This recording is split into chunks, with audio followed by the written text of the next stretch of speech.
What's happening, sports fans? We welcome back to, or not back to, or maybe it's the first time to. I never pretend like anybody other than my mom watches this show. I know my wife doesn't. Coach Simons has quite literally never watched an episode of this. Christian Pedersen here. I'm calling this a sub-series that we are doing of, if you'll allow me to preach on my soapbox for a second, let's do a. That'd be a fine on some versions of this show. Our special guest in the background already making noise, trying to act like he got an entourage or something here, all talking to the background around him. I'm calling this let's call this a little bit of a constitutional convention and a referendum on what high school sports look like. We're gonna go around the blogosphere, the internet, the everything sphere, and introduce you guys and talk to some of the people that now constitute what is San Diego high school sports media. I think that when Prep Insider started 6.5 years ago, it was KUSI's Prep Pigskin Report and the Union Tribune were still in the tail end of what now feels like the tail end of the golden era. They were still, KUSI was still pumping out a ton of highlights every single Friday night, and the Union Tribune had Jess Kearney, Steve Brand, and John Maffey. It had a staff of writers. Pandemic, retirements, some different stuff like that has left a little bit of a void. And, Jess Kearney retires, Steve Brand retires. Those positions get downsized at the Union Tribune. So traditional sources of high school just box scores and shout outs to top performers are becoming less and less column length and less broadcast time. And now at the same time, the cost of a DSLR camera and a good microphone and the ability to broadcast has become virtually cost-free. It is so inexpensive that there are all sorts of people now branching out and doing their own thing. There's been people like Adam Paul and EC Preps that have done this internet sphere for a long time. I'd like to think that Prep Insider has been somewhat at the forefront of flipping the bird to the traditional mediums and saying, we don't exist well as a high school radio or TV show. We need to just do the internet thing. So I thought we would take a little bit of time kind of going off of the spaces that we had with Tommy Morris a couple months ago, talking about how anonymous accounts that asked for money in exchange for high school football coverage and scouting aren't great for the ecosystem. And it made me think, what even is the ecosystem right now? What does high school sports look like? So our first guest in this series that we're going to do, and I apologize, Michael, for making you sit there for that long intro, but it's Michael Flix. You have seen him, you have seen his guests on his podcast, and you've seen his content on all sorts of the social medias. He does primarily basketball, and I think that your most recent episode where you said you want to be the PPR of basketball is a good jumping off reference point to what I want to kind of talk about. But like I said, we're going to just start introducing people now who I think constitute what high school sports is and create just a playlist of, here are the basketball people, here are the baseball people, here are the track people, here are the written people, the interview people. There are actually now a ton of people that cover high school sports again, and it's becoming larger and larger, but it's becoming maybe a little hard to find them and a little hard to figure out how all of that coalesces into one ecosphere. And maybe we are talking to the future Paul Rudy of basketball. Maybe we're talking to someone who just ends up making great reels. Either way, Michael, thank you for being on the show. Let's start, though, with football. How big of a high school football fan are you? I'm a pretty big fan, not as big as I used to be, and thank you for having me, by the way. Yeah.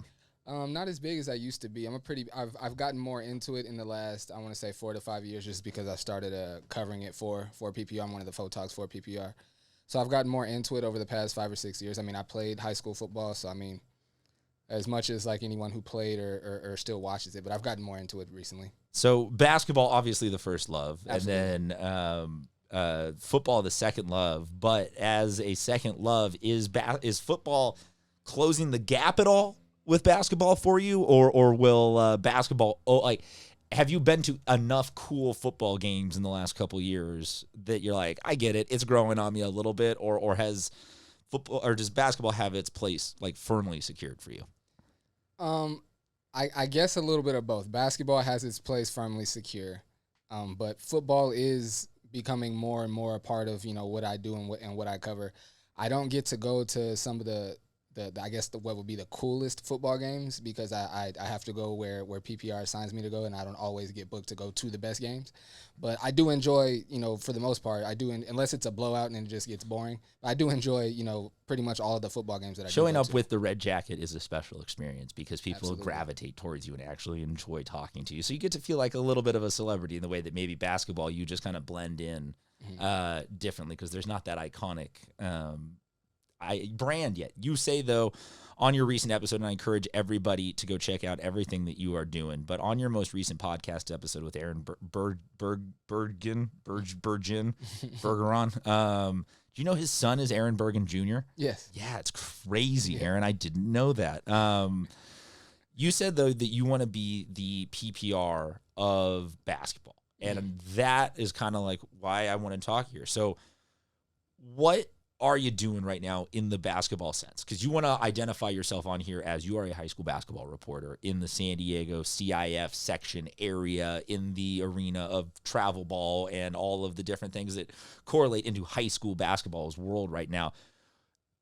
Do you have an elevator pitch? Do you have like the 30-second explainer tagline for what you do, what your content is? Or can you just kind of give people an overview of if they follow you, what do you create right now? What is you in terms of the basketball coverage sense? Definitely don't have a 30-second spiel ready. I can kind of just tell you what I'm doing. Obviously I film the games, and I want to, provide as much coverage as I possibly can. That means pre-game interviews, post-game interviews. I'd like to do full-on like post-game press conferences if teams and coaches and ADs will allow me. Of course, I'm gonna keep doing my podcast and keep doing long-form interviews in that way. I also want to eventually grow to the like I said, like you've mentioned already. I want to be able to bring on other photographers and assign them games to go to, so that we can I can cover more than one game a night. Your show once a week? Yes. Long form interviews, half hour plus opportunities to sit down with some really great people. Tell the people a little bit about what, some of the people you've had on recently, what you like so much as a long form interview format with some of these high school coaches, players, former greats. Like you seem to get a little bit of it all. What do you like so much about that interview formatting? What I love about it is a lot of the times with athletes, you get to know them a little bit, their personality, through watching them play, whether they get like emotional after a call or maybe like hearing them talk about like in an interview after a big win or something like that. But I like to, and not just with athletes, like with entertainers and like actors that I like to watch. And I get curious about like their personal life and like how they got to where they are, or, if they have any interests outside of the sport they play, or if they any ambitions for like if they want to go pro, if they don't want to go pro, like some of the things that they're into outside of the sport.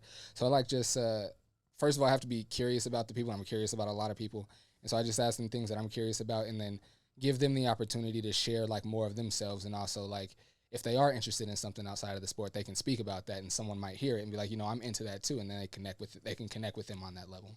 It's interesting to me talking to high school kids because some of them you'll come across like a kid who, in the football world, Tyler Buckner, or in the baseball world, Marcelo Mayer, or like a little bit of Mikey Williams, just people that have like they get the shtick. Like, I got to talk to these media people and other than that. A lot of kids, though, the vast majority, they don't really know how to articulate their sport because they haven't been asked a ton. Like, they've seen people talk about football or baseball or basketball or whatever, but they haven't been asked actually, hey, tell us about your third down conversions that are working well. So once you get them out of actually having to do this, the stupid spiel of like, you're working really hard this off season, man. High school kids are a lot more fun and interesting to interview than I think a lot of people realize. Absolutely. Because the generic like deer in the headlight look, it goes away once you stop being like, hey, here's basically like a math question on the fly to your 17-year-old brain. Yep. What's maybe an interview early on for you that stuck out where you're like, man, that was one of the ones where I realized I want to cover high school sports, was getting to know that kid or telling this story or something that just broke it for you. That's like, do you mean an interview for my show? Or like yeah, for you, someone that you did. Yeah. An interview from my show that made me feel like I really want to keep doing this. Or just something in general that got you hooked. Because coming to high school sports does not entail necessarily tons and tons of money and tons of fame right off the bat. It's a lot of artistic freedom. But there has to have been something that hooked you early on. Well, honestly, the first interview that I did was actually at an ABA game here in San Diego, and that was what got me hooked. So I was on the media team for the San Diego Kings, which is I'm not sure if Abe Mulhazy is going to bring them back, but they were an ABA team here in town. And I was on the media team there, and it was really when I first started in photography. So a lot of the photographers that were already part of the media team were better than me, and their content was being shown like more than mine. And I was like, what can I do to kind of like be different? Like what can I do that no other photographer here is doing? And I was like, I was watching I'm a big Lakers fan. I was watching the Laker game one night, and I was like, it would be cool if we did that for the ABA, and no one else is doing that. And so the next ABA game that was happening, one of the players it was his last game with the team, and he was going on to play for the Harlem Globetrotters. And I was like, this will be perfect. I can ask him like how it was playing for the Kings. What do you look forward to playing for the Harlem Globetrotters? And it was really just an idea that I had to kind of like separate myself and do something different. But doing the interview, I just had a lot of fun. I only spoke to him for like maybe a minute and a half, but I had a lot of fun, and I took it home to edit. I was like, this is really cool. I want to keep doing this. And I started doing it at the high school, at a couple of high school games, and the parents really appreciated sending me DMs like, it was really cool that you did that for my son. Thank you. And I saw just the how much people appreciate it, and also how much fun I had doing it. I was like, I'm going to keep doing this. That the appreciation level is something that is great about high school sports. Is Absolutely. that there is such a poor representation of the overall demographic of like who receives high school sports, because Twitter is a cesspool, and no matter how much time you try to like filter out just for the good, overwhelming amounts of Twitter are, we're going to complain about the quality of this broadcast. We're going to like the people that were calling for Paul Rudy to lose his job post their live stream of the modern day game. It's like, F out of here with that nonsense. Like, get at it. That's just Twitter sucks. But people don't realize that, yes, the overwhelming amount of high school sports that you cover, you get these very polite, thankful, appreciative DMs. And it's like, that was cool. Yeah. That was nice going to X, Y, or Z game and just having everyone being like, wait, you're genuinely here because you want to cover us? That's what's up. Have you gotten like the shout outs yet? Do you have like anybody from a student section? They're like, yo, Michael Flix, what's up? I love your stuff. Have you gotten those at games yet? Absolutely. It actually gave me the chills. It almost made me cry, honestly, just because I really appreciate what I do. And I'm thankful that I get to do it. But I was filming at a Saints game last year, and just, not luckily for them, but luckily for me that they were the number one team in town, and I got booked to film a lot of their games. And so I'm just filming, doing coverage, and I'm walking along walking past the score table, and they have a crazy student section. And they just start chanting, Michael Flix, Michael Flix. I'm like, yo, that's really, it like gave me the chills. I just started filming it, put it up on my Instagram. And so that was one of like the biggest moments that was like, that felt really good. And then also Saints, like, because their rowdy crowd is so big and kind of influential around San Diego, like other schools' rowdy crowds try to emulate what they do. I went to Patrick? I went to Patrick Henry, and their rowdy crowd did the same thing. I think when I went to Cathedral, their rowdy crowd did the same thing. So yeah, lots of appreciation, especially this last season. I really took like somewhat of a uptick this past season. So what is the game plan? I know we've talked that you want to be, and you're going to be a mega conglomerate taking over all of the basketball, but what's the game plan for at least this high school basketball season? How many games do you think people can expect to see you at? What's going to be the focus for interview-wise? Do you sort of have the master plan in place for this coming basketball season? I'm still kind of mapping it out. Okay.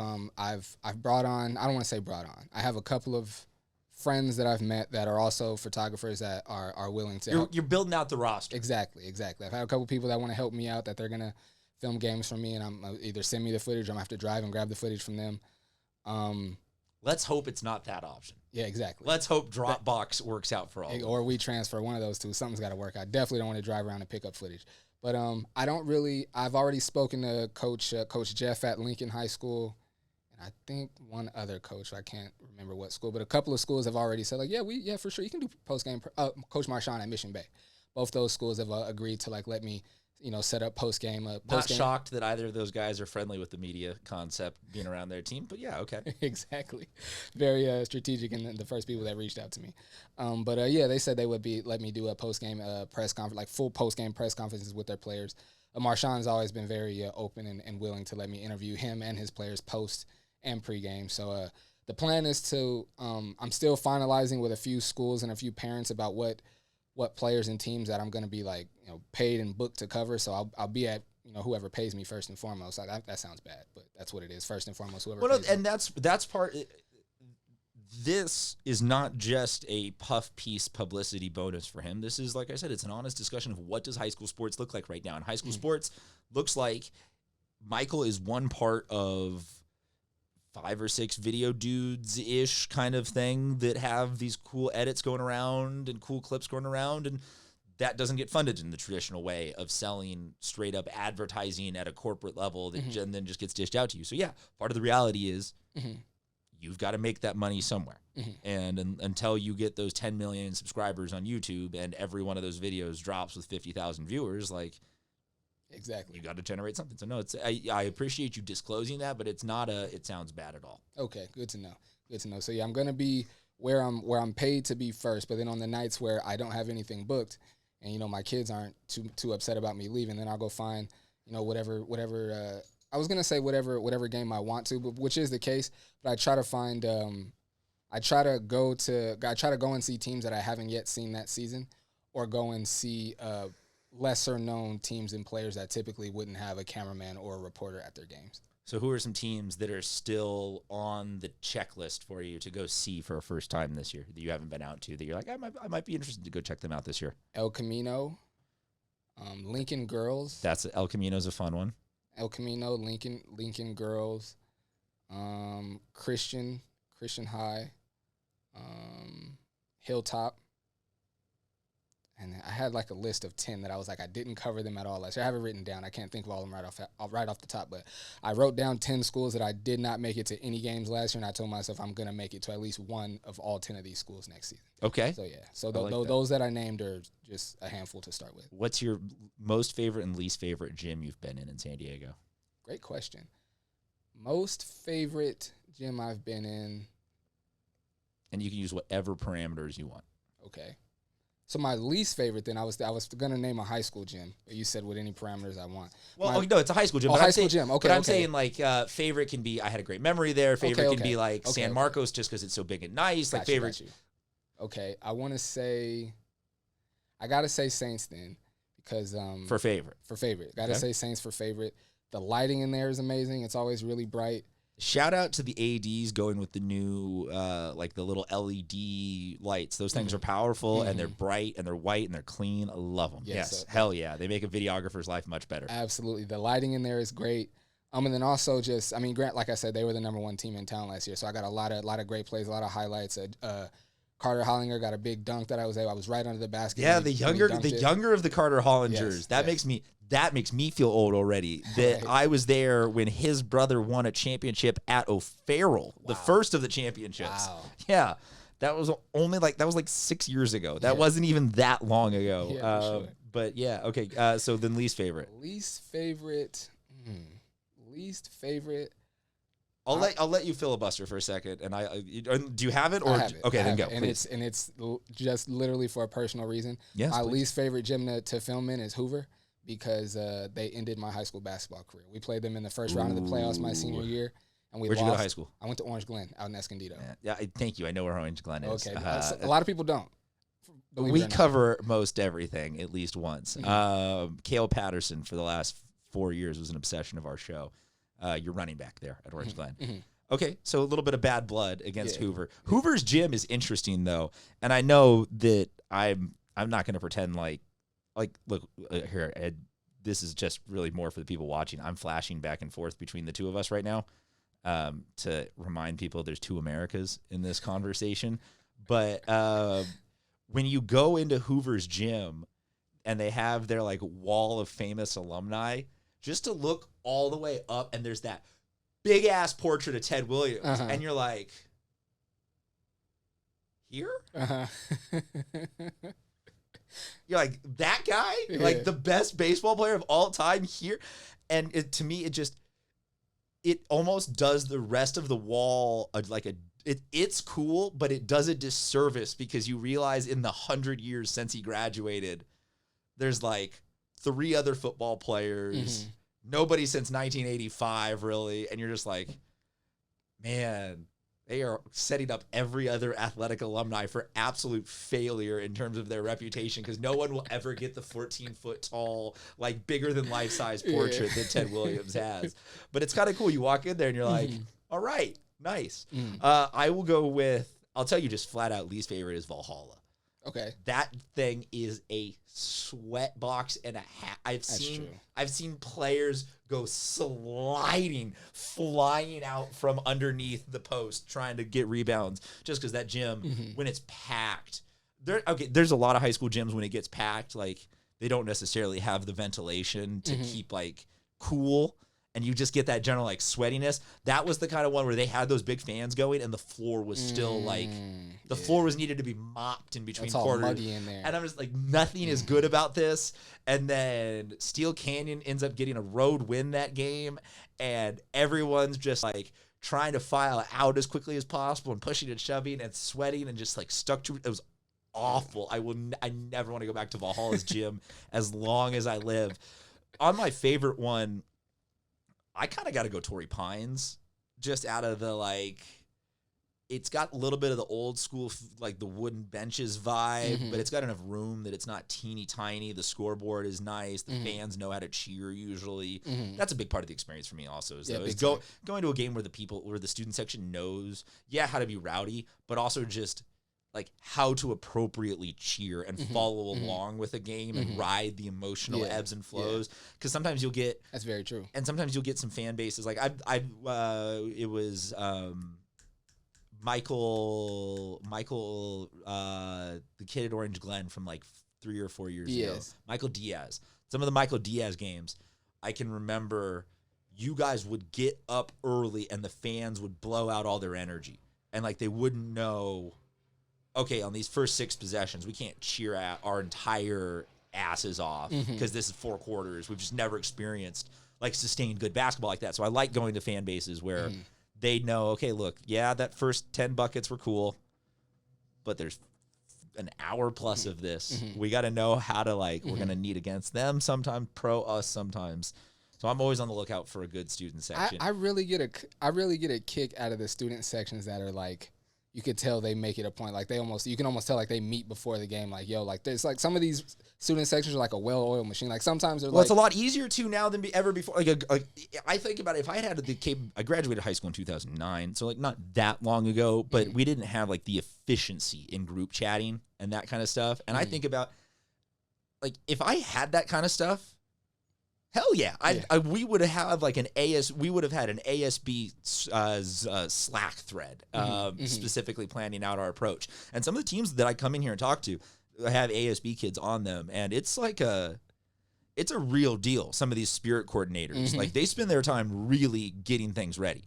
You can tell. Some of these schools you can really tell. Like I was gonna say, like some schools the whole crowd will cheer. They'll do the "you got swatted," and everybody will do it all together, 3, and then no more. And then other schools you go to, you'll hear 3, and then you hear like 6 kids try to keep the chant going. They're like, yo, we're only, you know what I mean? Some of these schools are like a real well-oiled machine, and in other schools it's, just a group of kids being rowdy, which is all cool.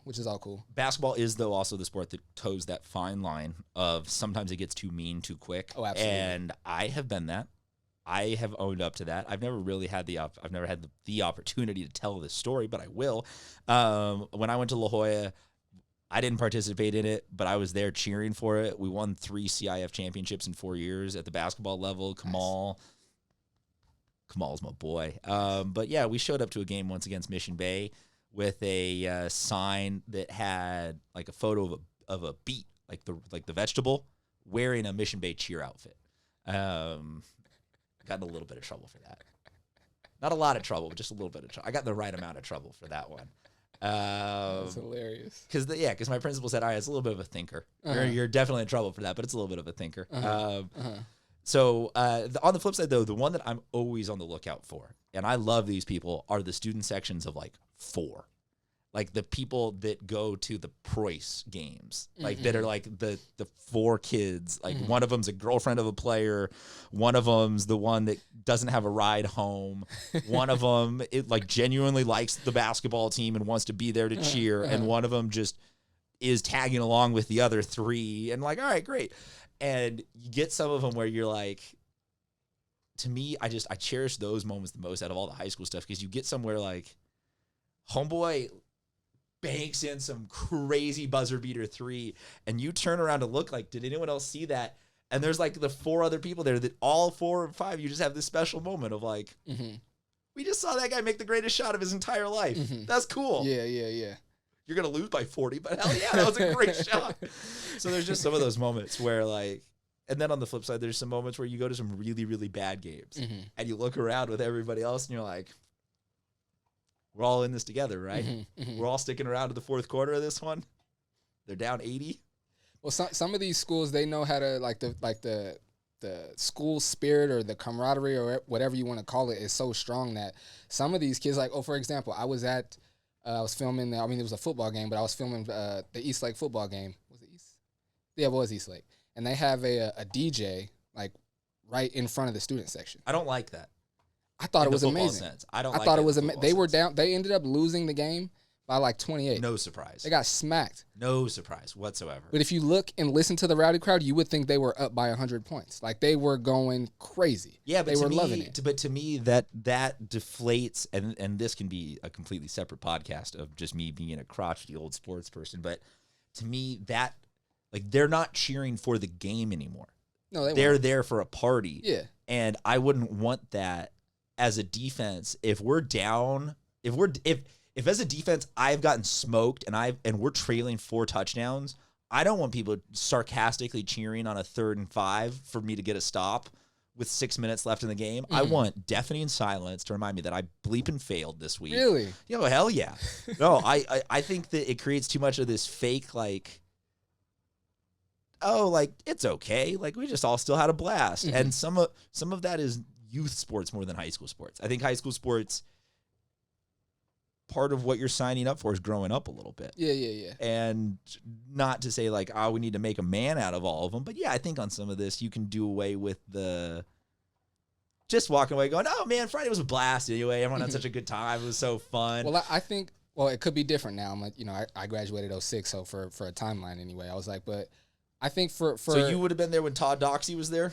Yeah, I lost to Todd Doxey, JD Luster. Yeah, or you would have played against, sorry, Hoover's in my mind there, but you would have lost to Todd Doxey too. All right, He got a big dunk against us too. Dunked on our small forward. It was really bad. I once tried to tackle Todd.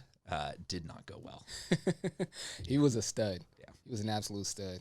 Rest in peace. Never got dunked on by him though. So I guess good. Well, he never dunked on me. He dunked on my teammate. He never dunked on me. He was a phenomenal player.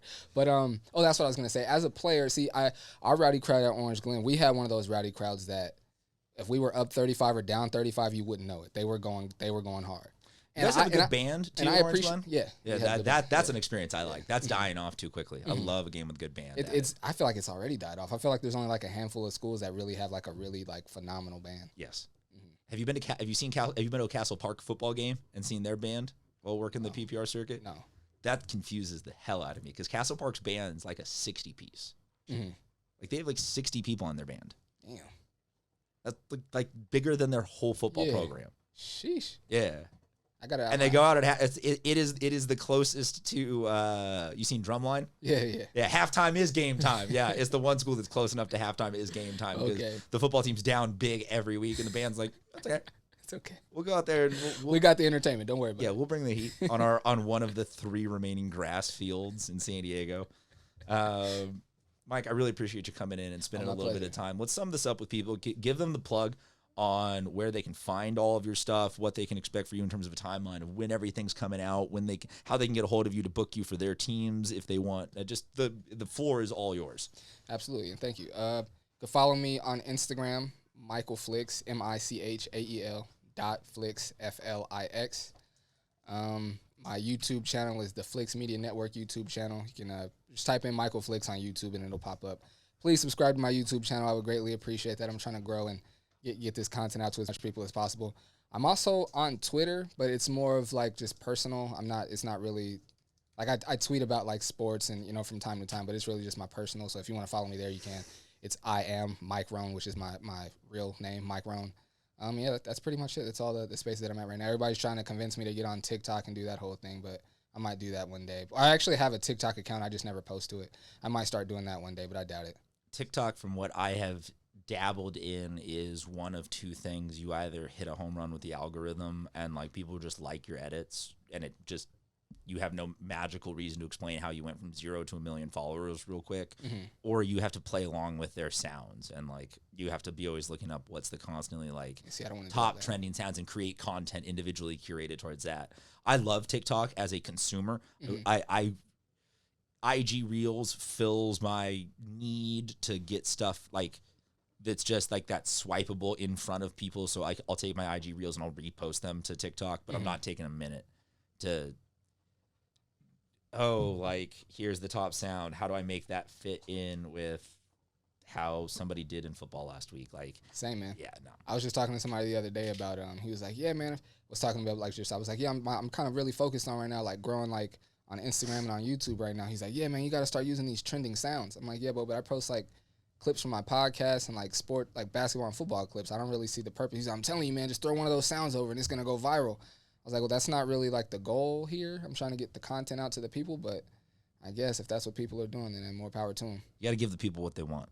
I will say that just as a rule of thumb, you always got to give the people what they want. Feed the beast. No, but seriously though, like I said, this is just the beginning of a conversation that will be this whole playlist. This might be 2 videos. This might be 102 videos. I don't know. But I do know that high school sports is changing. It's not going away, though. So as certain business, traditional like infrastructure falls around it, it's time to meet the new people who are going to be filling that gap, because I would say it's a coin toss as to whether or not John Maffey gets replaced with another full-time staff writer at the Union Tribune, or if it becomes nothing but freelancers and box scores. What do we do past that?